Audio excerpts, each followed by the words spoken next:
पाक फौज जिंदाबाद मूवमेंट की जानब से एक अहम प्रेस कॉन्फ्रेंस रिलीज़ की गई है, जिसमें मरकजी चेयरमैन खलील अहमद जाफरी ने अफवाज पाकिस्तान और बिलखसूस सैयद आसिम मुनीर की गैर मामूली काविशों को ज़बरदस्त खराज तहसीन पेश किया। प्रेस रिलीज़ में कहा गया कि फील्ड मार्शल सैयद आसिम मुनीर ने अपनी कायदाना सलाहियतों, बसीरत और जुर्रतमंदाना फैसलों के जरिए पूरे खित्ते को मुमकिन तबाही और जंग के खतरात से महफूज बनाया है। उनकी बरवत और मुसर हिकमत अमली न सिर्फ कशीदगी को कम किया जाए बल्कि अमन के क़याम में कलीदी किरदार अदा किया है, जिस पर पूरी कौम उन्हें सलाम पेश करती है। मरकजी चेयरमैन ने मजीद कहा है कि जब आलमी सतह पर सफारती कोशिशें जारी थी और अक़वाम मुत्तहिदा समेत मुख्तलिफ फोरम्स पर कोई हतमी नतीजा सामने नहीं आ रहा था,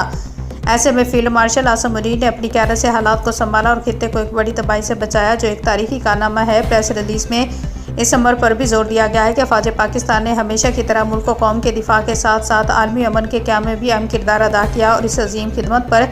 पूरी कौम अपनी अफवाज को खराज तहसीन पेश करती है। आखिर में पाक फौज जिंदाबाद मूवमेंट की जानब से मुतालबा किया है कि फील्ड मार्शल सैयद आसिम मुनीर को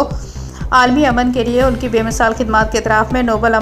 इनाम के लिए नामजद किया जाए, क्योंकि वो इस एजाज़ के हकीकी हकदार है। पाकिस्तान जिंदाबाद, अफवाज पाकिस्तान जिंदाबाद, पाक फौज जिंदाबाद।